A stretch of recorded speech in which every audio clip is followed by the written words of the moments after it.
This Torah class is brought to you by TorahAnytime.com.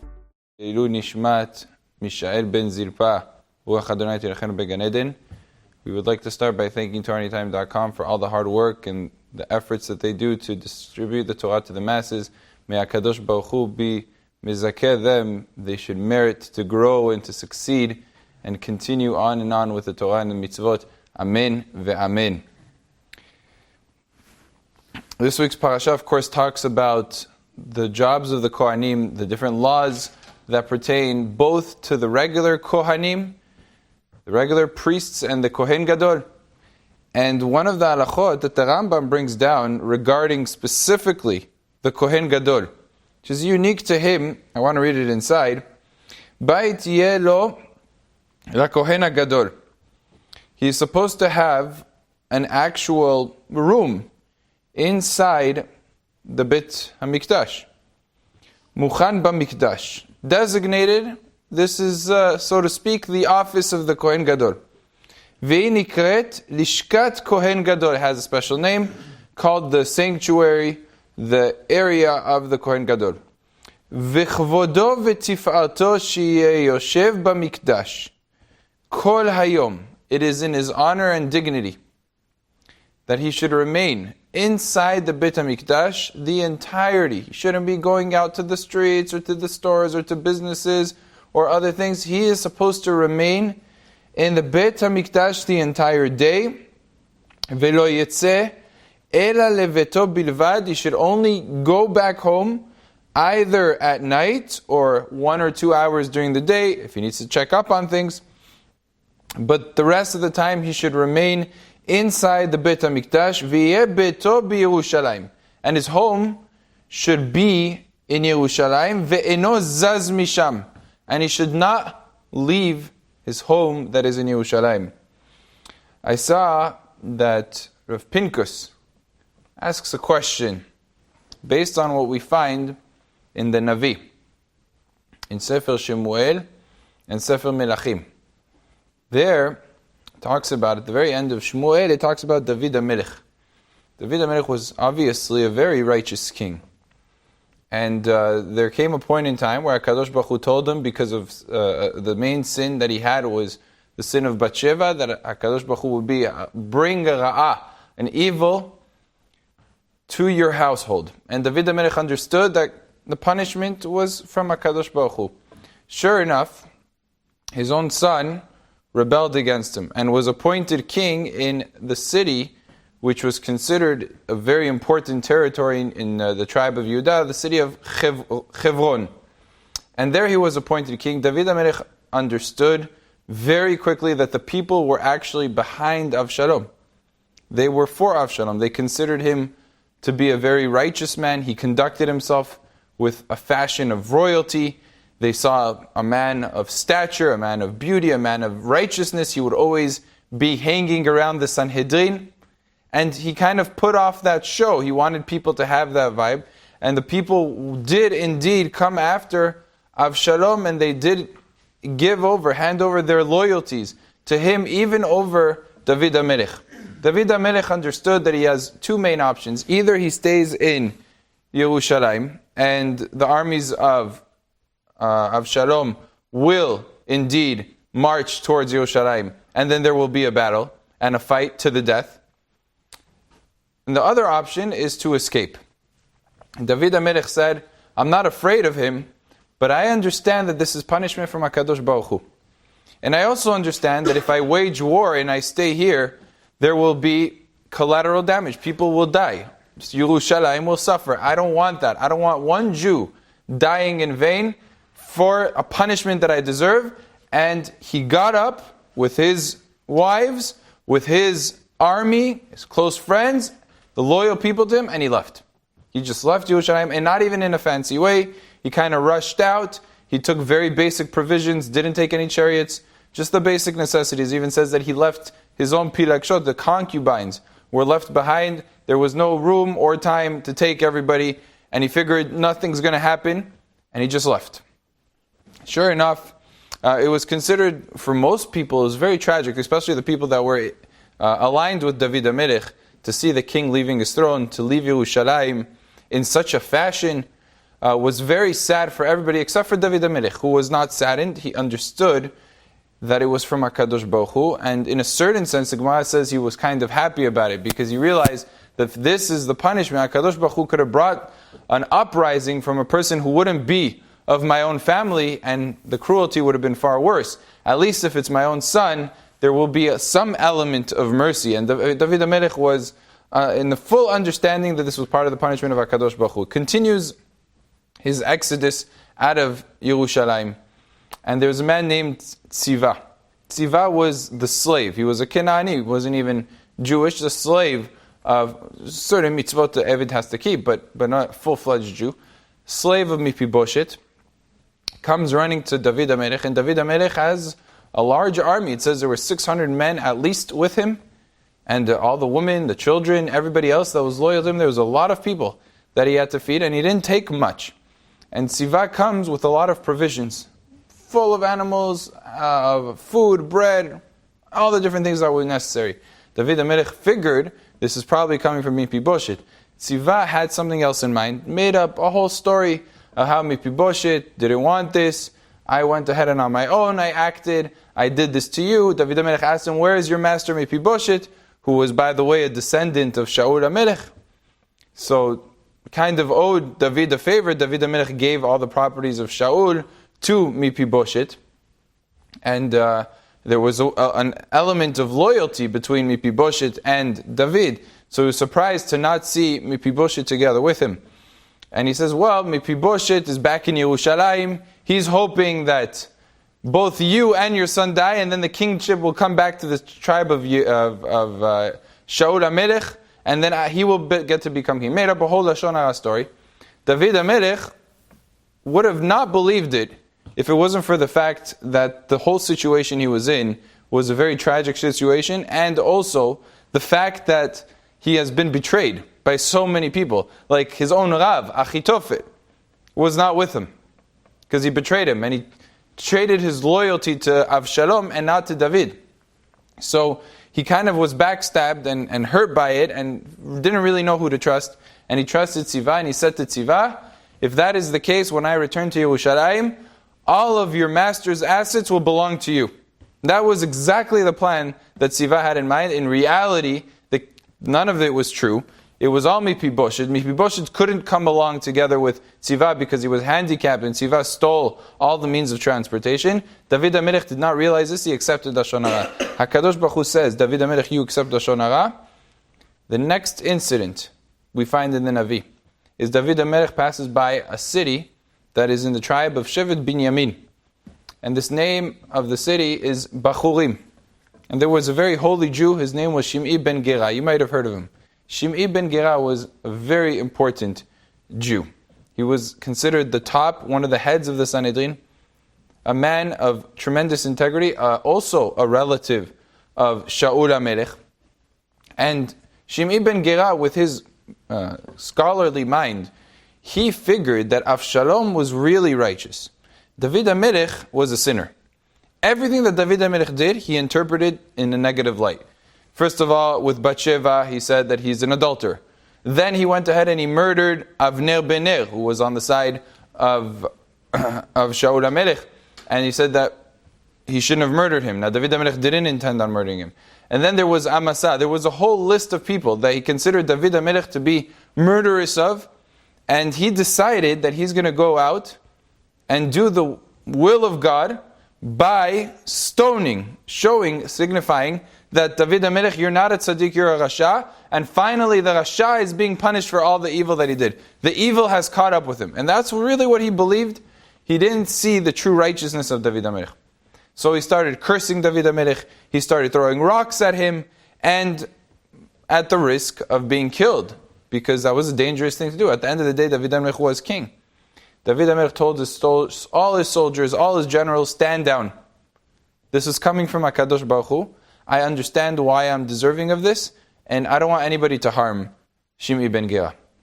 And the truth of the matter is, it was from HaKadosh Baruch Hu.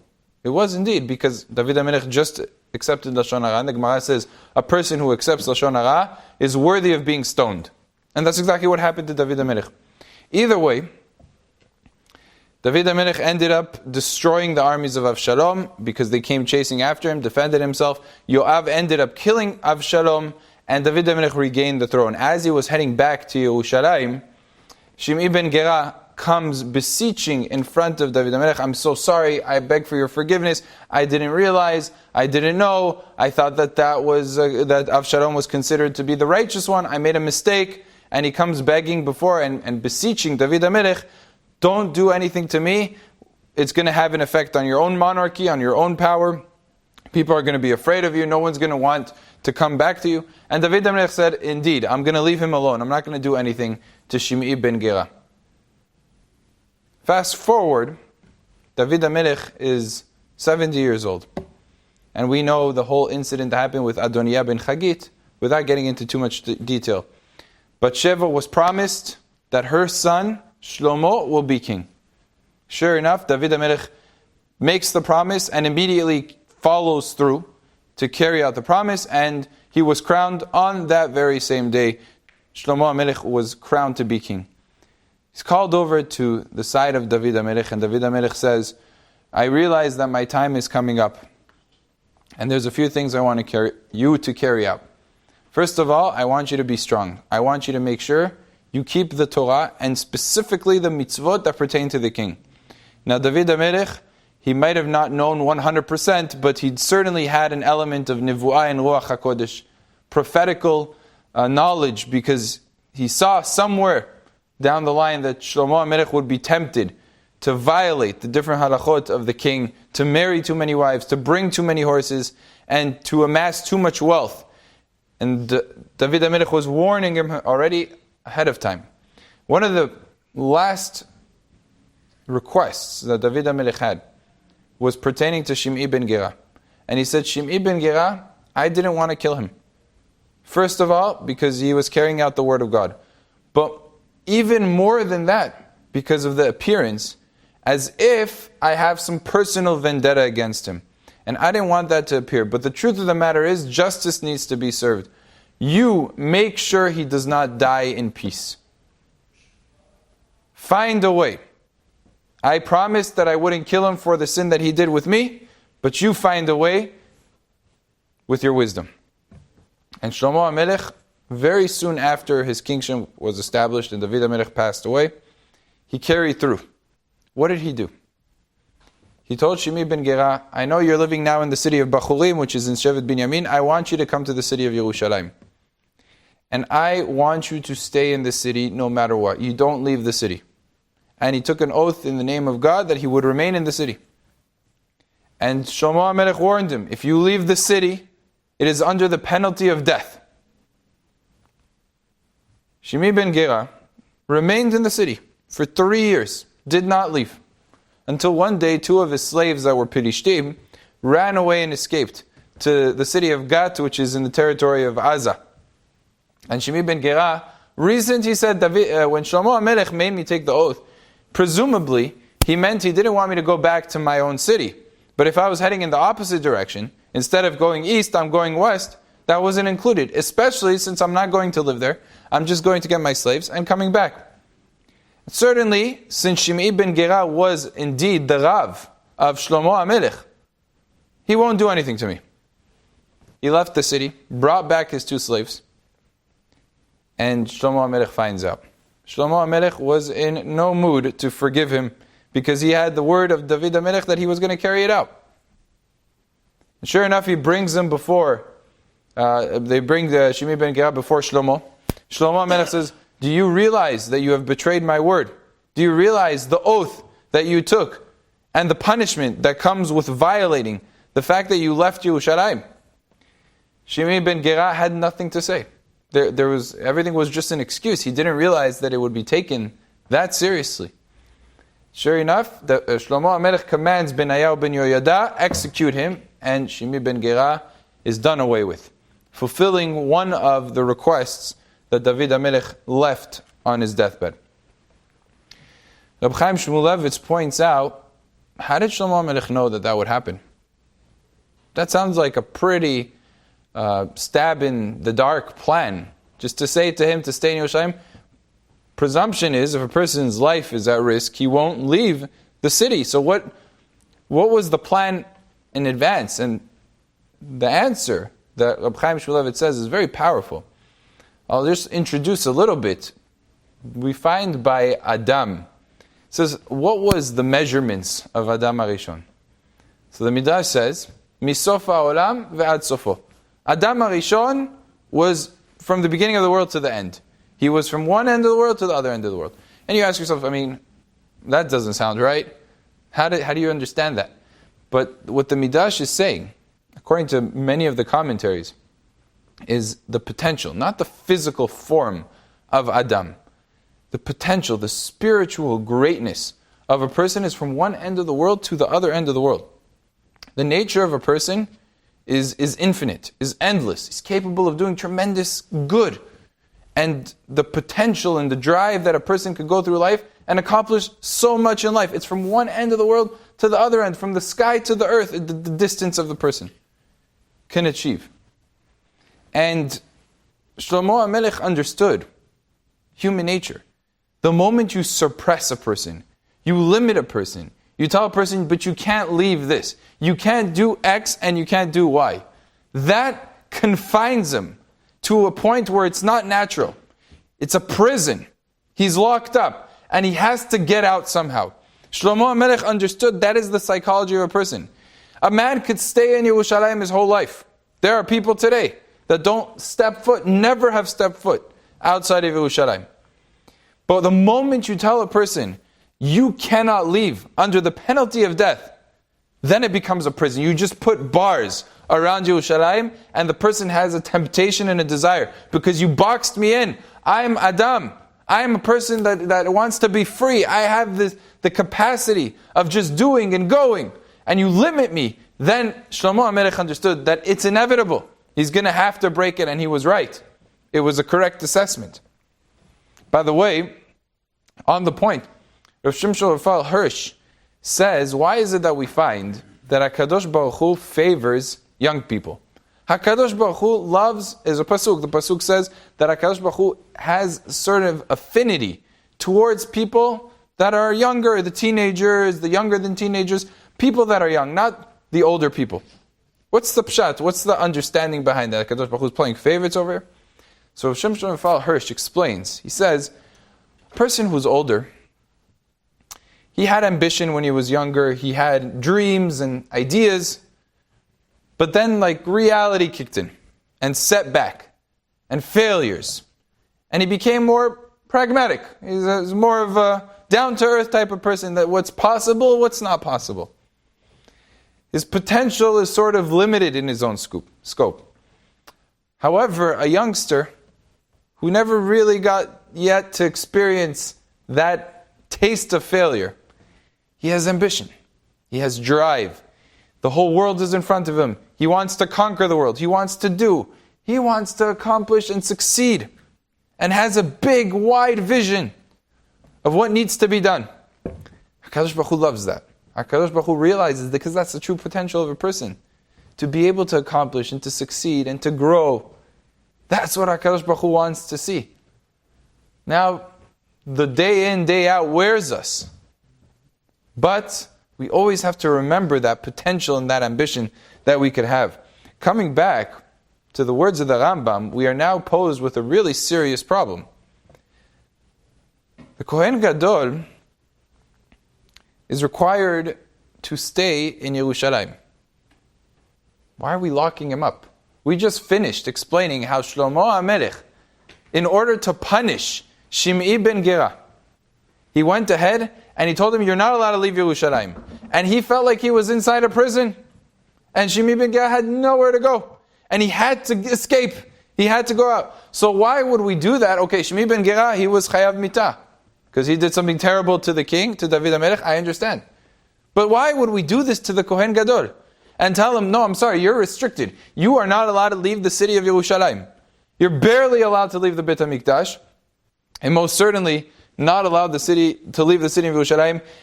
What are we doing over here? And the truth of the matter is, the answer lies in the beautiful words of the Rambam. Let's read it again. He says, Uchvodo v'tif'arto Sheyeh yoshev bamikdash kol hayom. Not only is it not a prison, it's kvodo, his honor, and tifarto, his beautification, his dignity, is to remain inside the Beit HaMikdash. Meaning, there's a whole world of a difference. A person could look at something and look at the limitation and see a jail. See, I'm not allowed to go beyond this point. That confines me. That restricts me. I have to lash out against that. But then there's another element, and that's the element of the Kohen Gadol. The Kohen Gadol's stature does not allow for him to leave the city of Yerushalayim. It's not a punishment. It's his greatness. It's his honor. It's his dignity that does not allow for such a thing. That is a refreshing feeling. That is a feeling of connection. That is something that inspires and does not confine the individual. It grants the greatness that is inherent within the person. And the powerful lesson that we have to learn is when it comes to ourselves, and it comes to our children, and our families, and our communities. We've kind of been lied to for a long time, especially in the culture that we live in. A person views the Torah and the mitzvot as something that is confining. As I always use this example because I think it's so powerful and it really gets to the core. Women in general have a very difficult time with tzniut. And you hear a lot, why am I treated like I'm second-class citizen, like I'm a slave? Why is it that I can't go out and dress the way I want? I can't wear what I want. I'm not supposed to leave the house unnecessarily. Why are we treating women in such a slave mode fashion, in that mentality? And that perspective is a lie. It's false. It's just what the world has explained to us and told us over and over again until we actually believe it. The truth of the matter is, true dignity and true emancipation is the ability to show that I am a noble person, and a noble person does not go ahead and just show off their bodies, just show off everything. A person with dignity and with respect has no choice but to dress in such a fashion. The most valued person that exists on this earth in the eyes of most non-Jews is probably the Queen of England. She's not able to do whatever she wants. As the Pasuk says, Melech asur bareatim. If the president wants to go to a bar, I'm sorry, the Secret Service is not going to let him go anywhere. Excuse me, Mr. President, you can't go over here. You're not allowed to go there. You can't do that. But I'm the president, I should be able to do whatever I want. Yes, but there's security concerns. There's certain things that you're not able to do because of your stature. And when you realize that, it's because of our greatness that we are not confined, but in a certain sense, we are glorified to be able to provide ourselves with these limitations. It is an honor, and it is within our dignity. And we should only request that, and nothing else, because everything else is selling ourselves short. That is the truth. When we give over the Torah, it has to always be with that attitude. It's not le'esor isar al nafsho, as the Pasuk says. In order, when you're raising our kids, this is asur, you're not allowed to do that, it's not recommended, you can't go ahead, everything asur, asur, asur. Inspire, show beauty, show commitment and greatness. Khatam Sofer says in the very beginning of the parasha about this point, he says, Pasuk tells us that Moshe Rabbeinu was commanded, Emor el ha-kohanim b'nei Aaron. I wonder, which Kohanim are not b'nei Aaron, are not the sons of Aaron? Which ones? All the Kohanim are b'nei Aaron. What is the Pasuk trying to tell us? Please inform the Kohanim who are the sons of Aaron, as opposed to the sons of who exactly? Khatam Sofer says like this: whenever you're trying to rebuke someone, or explain something to someone, or tell something that he's doing wrong, you have to speak to them. Emor el ha-kohanim b'nei Aaron. This is not befitting for somebody who is a son of Aharon, a Kohen, to do. You are a great person. It's not within your dignity. It's not within your honor. That is the way to elevate, to show from a position of strength, and not to teach from a position of restraint and confinement and weakness. That is not the derech of Torah. It's not the truth of the Torah. It's not where the laws of the Torah emanate from. It all emanates from the source of good and the source of dignity. Now, Rabotai, if you look at the psukim, you'll notice something interesting. In Perek Chaf Aleph, Pasuk Yud Zayin, I'll read to you the Pasuk. The Pasuk says like this. Ish mizar'acha ledorotam. A man from your descendants, for all generations, asher yeh bo mum, who will have a blemish, lo yikrav le'akriv lechem Eloav, should not come close to bring an offering to God. Meaning a person who is a Kohen, who has one of a permanent type of a blemish, certain ones that are delineated in the Mishnayot, he is not allowed to serve in Beit HaMikdash. Okay, that's Pasuk Yud Zayin. Now, look at Pasuk Chaf Aleph, 4 psukim later. Kol ish asher bo mum mizera Aaron HaKohen. Any person who has a blemish from the zera, from the descendants of Aaron HaKohen, lo yigash le'akriv et Ishay Hashem, should not bring the korbanot of God. I got that. You already said that. That's already 4 psukim ago we learned that. Why are we repeating it again for a second time? But the truth of the matter is that all the different blemishes that are physical blemishes don't really encapsulate the whole picture. There's a halakha. A Kohen that wants to go up and say Birkat Kohanim, but he has a hatred for either everybody in that community or a specific individual. He has 2 options. Either he steps outside and doesn't do Birkat Kohanim, or he has to suppress that hatred and do it with love. If you can't do it with love, sorry, my friend, step outside, we'll have other Kohanim do the Birkat Kohanim. You can't be the one to do it, because the bracha is, Levarech et amo Yisrael be'ahava. There has to be love. There has to be this form of affinity, and certainly no hate in the Kohen HaGadol, and not a regular Kohen as well. Pasuk is telling us like this. There's another form of a mum. It's not just physical blemishes that makes a Kohen pasul. It's also that blemish of not having love. Now let's read the second Pasuk a second time. Kol ish asher bo mum. Anyone that has a blemish. What kind of blemish? Mizera Aaron HaKohen. The type of blemish that is something wrong with the genetics that got passed down from Aaron HaKohen. Meaning, something wrong with that transmission. Aaron was a person who was Ohev Shalom, Odev Shalom. He loved people, he loved peace. He was a person that built connection and relationship with other individuals. If this person does not have that, he has a mum in the Zera Aaron HaKohen. If he doesn't have that link, that lineage in the DNA, Lo Yikav, that's not a person that could go ahead and carry through with the mission of God. When we have a responsibility, as of course, all of Am Yisrael is Mamlechet Kohanim. We are all Kohanim. You have to be no mum from Zera Aaron HaKohen. We always have to conduct ourselves in that way of Aaron HaKohen. And related to this, there was some couple that was a newlywed couple. And just that week they got married, and it was approaching the first Shabbat. And the Kala was very excited. It would be the first time she has the opportunity for herself to light the candles of Shabbat. She was looking forward to it. She even decided that she's going to say Shechianu because she was going to wear something new in the honor of the Adlakat Nerot. And to her it was a very big deal. First step in her married life. Sure enough, about 2 minutes after the time that's in the calendar for lighting the candles, she comes to light the Nerot. She sees they're already lit. She's saying to herself, there's only one other person that could have lit these candles. Now, it wasn't me. Must have been my husband. Why would he have lit the candles? He left 5 minutes ago. He already walked out to go to Mincha. I got it. She realized. She said, he must be trying to teach me a lesson over here. He probably figured that I was waiting and I got delayed and I lit 2 minutes after the time it says for Adlakat Nerot.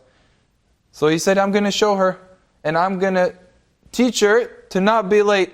So he went ahead and he took the mitzvah from me. He says, well, if that is the case, the Yetzer Hara is very strong Erev Shabbat, even to newlyweds. That was a declaration of war in her vernacular. If that is the case, you got to fight war with war. She decided that she's not talking to him. No matter what, she's not going to say anything to him. Oh, comes back home. Shabbat Shalom, nothing. Crickets, no answer. What happened? Everything okay? She's not saying anything. He says, what's wrong? She still doesn't say anything. He persists a little bit. He sees that she's not answering. He realizes, he remembers what the Mishnah teaches us. En meratzin le'adam b'shat ka'aso. When a person is angry, don't try to appease him. It's not going to work. Be patient. So he said, Tov, you know what? Let's just continue. So he does the kiddush. He does netilat yadayim, hamotzi lechem min haaretz. They finish all suda. Nobody's talking. It's completely empty. Nobody's saying anything. Finishes Birkat HaMazor. He says, can you explain to me what happened? Again, she's not saying anything. The remainder of that Shabbat, nobody said anything to anybody. It was just them two in the house, no guests, no anything, complete silence. Tov, Shabbat ends, all right, he does Avdalah. Then he asks her again, you have to tell me, what's going on? What happened? Did I do something? Are you sad? Are you sad? You miss your parents? What is it? So she says to him, excuse me, you don't know what happened? You don't realize? I didn't realize I married a husband that doesn't even know what he's doing. He's like, I don't know what you're talking about. I have no idea. She says, please tell me then who lit the Nerot Shabbat? Do you remember that? And he says to her, I didn't light the Nerot Shabbat. I don't know. I thought you did. I walked out and I saw they were already lit. So she says, but what do you mean? I didn't light the Nerot Shabbat, so how could it be that you didn't light the Nerot Shabbat? So he says, wait a second.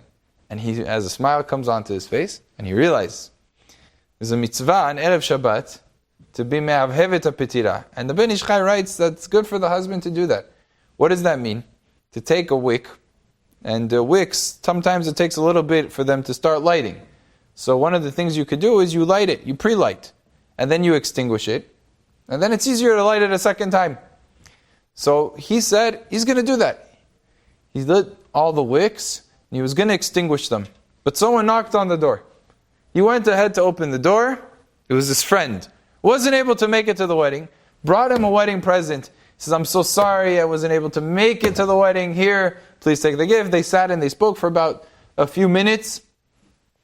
In the meantime, he completely forgot about the candles. He got himself ready, went out to Mincha, not realizing he didn't extinguish the candles. And he says this over to his wife, and she realizes, oy vavoy, what a terrible mistake I made this whole Shabbat. We didn't talk to each other, and it was over nothing. It was over nothing.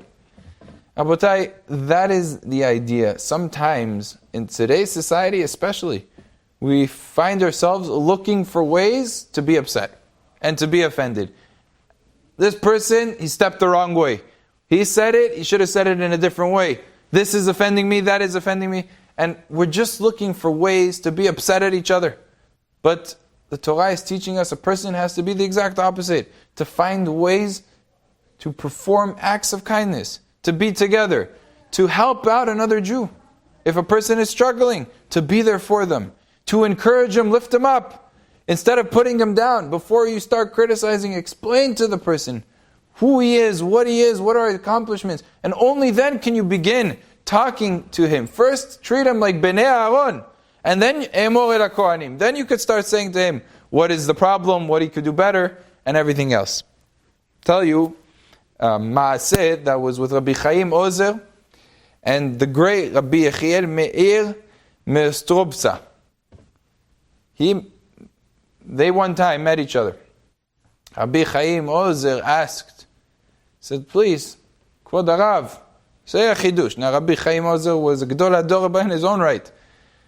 But he wanted to hear what the great Rabbi Yechiel Meir had to say. So I wasn't the type to just start saying pilpulim or some major chidush breakthroughs.